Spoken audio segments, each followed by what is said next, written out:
I did not build this house. My husband and my father-in-law built it, but this is what I come home to after working an entire shift on my feet all day that I now have to clean, even though I did not make this mess.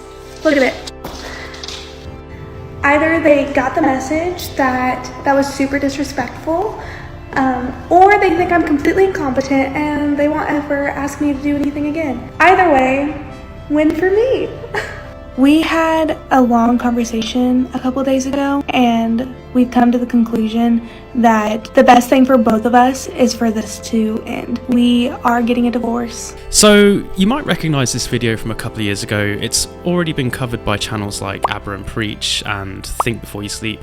Lots of really, really good takes on this video already, but I wanted to cover it because it's the perfect extension to the topic we discussed last week, which was on how influencers can be a force for destruction and not good. If you haven't seen that, link below. Here's the first clip. I'm a little pissy. I get this text from my father-in-law. My father-in-law, not my husband, my father-in-law. I get this. So the text message reads, "When you get home tonight, I need for you to clean off all the kitchen counters, put the tools in the utility room, put the trash on the front porch, and sweep and vacuum all the hard surface floors. That would help Jake and I for tomorrow. Thank you very much in advance. You're the best. Onward." Mind you, I did not build this house. My husband and my father-in-law built it, mainly my husband. I am very grateful for that. But this is what I come home to after working an entire shift on my feet all day that I now have to clean, even though I did not make this mess. Look at it. I now have to pick up everything off the floor, all of it. I have to clean this entire island, put all of their tools away, clean the entire, all this, everything off the floor. I have to get all of this. This is sawdust, because they decided to cut things inside my house. And I have to get this all done tonight before my husband gets home so I can spend time with him. Now, I'm not going to make this a video about how entitled and ungrateful she is. I mean, she's literally had a house built for her, but she thinks she's above a bit of tidying up. The kind of tidying up that will help her stepdad and husband build her house mind. But she's an example of someone who's been influenced into developing an insufferably entitled attitude. It wouldn't surprise me if she's been fed the idea that she's above menial tasks and hard graft and deserves to be treated no less than a queen, to have everyone fall at her feet and drink her bathwater. You will drink this bathwater and you will be happy. Is princess complex a thing? Let's give it a goog. Princess complex. A girl who suffers from PS, look at that, there's already an acronym, lives life as a fairy tale, focusing only on the pretty things, putting herself at the center of the universe, and obsessing about her looks. What I specifically wanted to talk about was how people on social media can have the same negative impact on your development as influencers. So she posted a video moaning about how she had to do a bit of cleaning up, and then went to her comment section for advice on how to handle the situation. She posted what happened, and here it is. So last night I did not clean the house. You guys really opened my eyes and made me see that like this was not my problem. It's not my thing. There's so much. I bitched to my husband last night and told him that I was really pissed off. And so I get home today and this is what I come home to. A fully cleaned house. They have a little bit of stuff right here, but that's fine. That's it. They organized all their tools and I didn't have to do a single thing.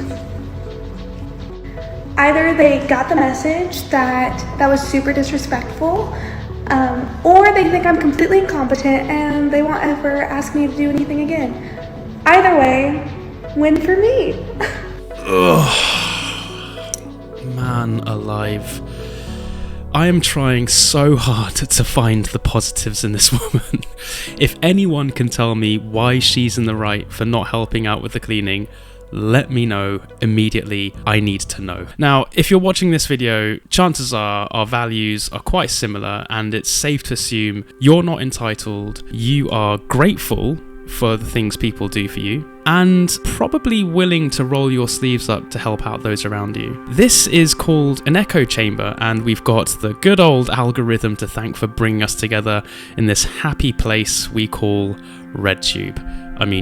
In the case of this woman though, her online cohort is probably made up of the same self-centered, entitled people as her, so when she asks them for advice, it's gonna be the same old toxic shite that got her feeling this way in the first place anyway. Her audience is only after drama, her life is their entertainment, and even if they do have her best interest in mind, there is such a thing as bad advice. They've manipulated her into being non-cooperative, which might free up her evening as a short-term gain, but it's damaged her relationship with her stepdad and husband in the long run. And so it's no surprise that a short while later, she posted this.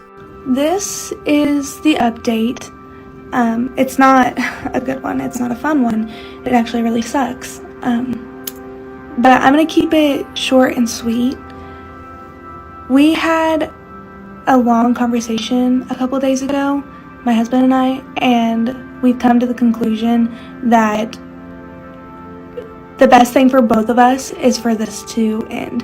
So we are getting a divorce. We've been separated for the past couple days, obviously. We just have to put the legal actions into motion.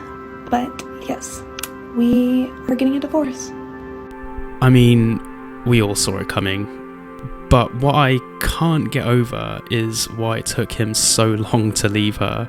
I mean, the whole situation's sad, obviously, but to be honest, he should have seen the red flags way before marriage. And this is why you shouldn't bother getting with anyone who's uncooperative, demanding, and unreasonable.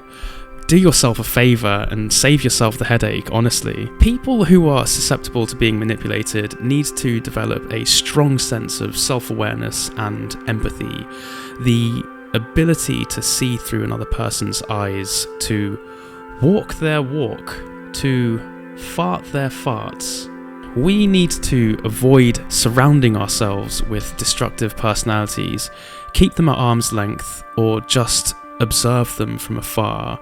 Let them remind you of who not to be and how to carry yourself. Anti-influence, if you will. Now, in her defense, I will say this. All things considered, there is a lens in which she could, and emphasis on the could, be considered the victim here. One, she's been influenced into developing an entitled attitude. Two, she's been given bad advice by bad actors. And three, she might have PDA. Not that PDA. So PDA stands for Pathological Demand Avoidance.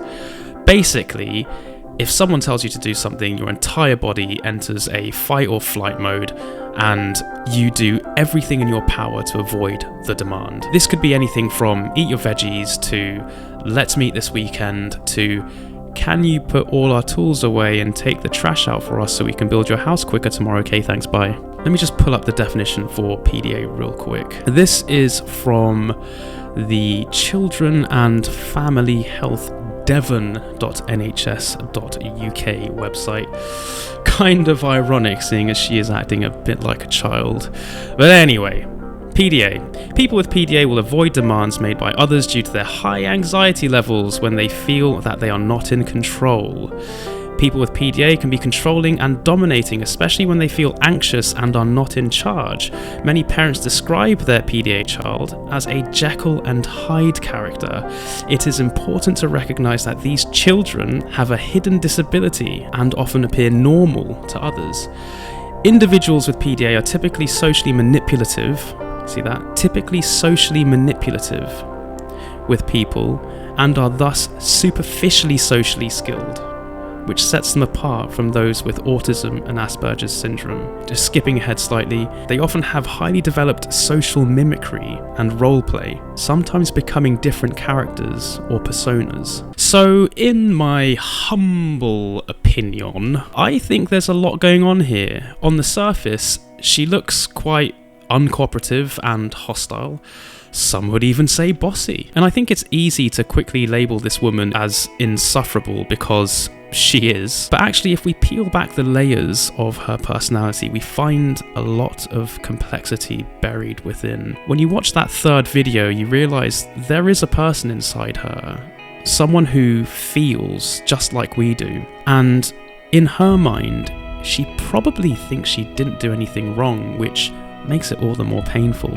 I'm not giving her a pass because, like I said, she's an adult. She needs to make sure she's mentally equipped to be surrounded by manipulative types. But it's kind of arguable that she's a victim to her own brain in some ways. Again, that doesn't justify the way she handled the situation, but I think it opens up the discussion to how we can protect ourselves from ourselves. But anyway, I'm going to leave it there. A quick message to everyone who subscribed recently. I cannot thank you enough. Shout out to Dominique. I think we hit 450 subscribers now. Aiming for 500, so fingers crossed we get there soon. Imagine that, 500 subscribers. Amazing. Anyway, message me here if you want to chat.